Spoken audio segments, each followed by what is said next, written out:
everybody. This is Amy Jarvis, and I have two filmmakers I'm interviewing today.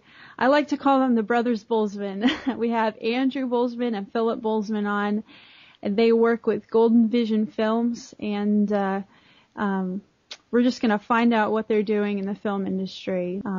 Hi, guys. Hi. Hey, how you doing? Good, good. I hear you guys are busy working on a new film project, but before we get to that, I really want to get down to the very beginning of this journey you guys have been on. How did God call you into the film industry? When did you sense that this is the route you wanted to take for your career and just for the Lord? I guess it kind of grew slowly. Yeah. It wasn't to wake up one morning and say, I'm going to be a filmmaker.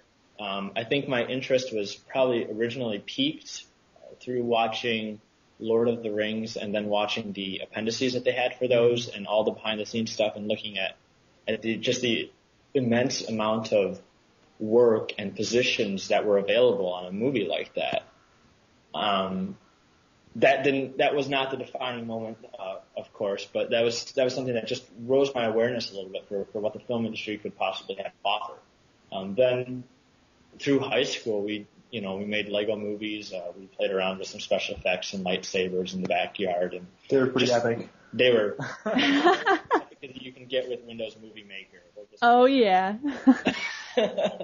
And then we're interested and it's fun and all, but I don't know if there's a place out there for people like us. And that's where Advent Film Group and George Escobar really came along and helped us to make that decision when we had the opportunity to work on Come What May.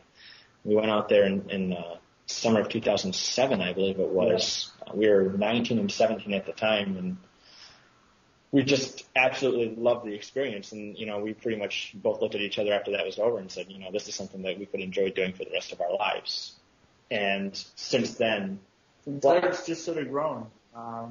We finished that project and started really seriously considering what are we doing in the film industry? Is this something that we can really get into? And the answer seemed to be yes. Some opportunities opened up. Compass Film Academy.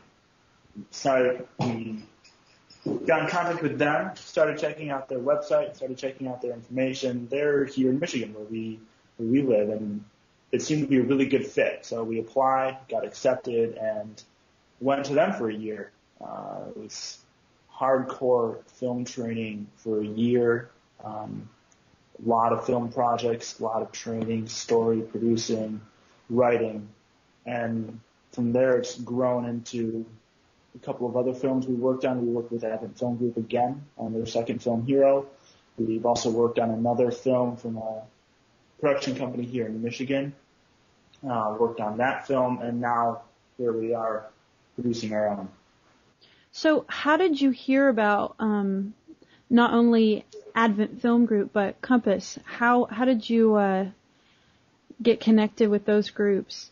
Well, Advent Film Group, our connection with that was actually funny. I was maybe 18, maybe just 19 when I first heard about them, and at the time I was going to community college in broadcasting. Just to, again, it was a way for me to test out the ground and see, is this something I want to do without spending, huge amounts of money trying to figure out, but not completely just sitting around wasting my time. But our brother, Nicholas, was a student at Patrick Henry College when that was filmed. And we were also heavily involved in the Homeschool Debate League, NCFCA at the time. And we heard about it through multiple sources. My brother sent me an email about it. He said, hey, you might want to check this out. And I just kind of wrote it off. I thought, we can't do anything like that. That's crazy, I don't know anything about making movies. Then Andrew read about it on the Homeschool Debate Forum, where, again, he put out an ad saying, looking for interested young talent that wants to learn. And so quite literally, we just said, well, we've gotten this message twice now. I think we can't really say no. So we went ahead and we applied, and we thought, well, what's it going to hurt? We can apply. And George said, well, send me a resume. So we did that, and he said, you guys are on. Due to a previous conflict, we couldn't be there for the first week of shooting, so he couldn't put us in any major positions, he said, you guys are going to get to be PAs. So in a quite literal sense, we were the hands and feet of that production. And it was very, very enjoyable working for those people, basically as servants, carrying their gear, moving their stuff, whatever anybody needed done, we were there to do. Mm-hmm.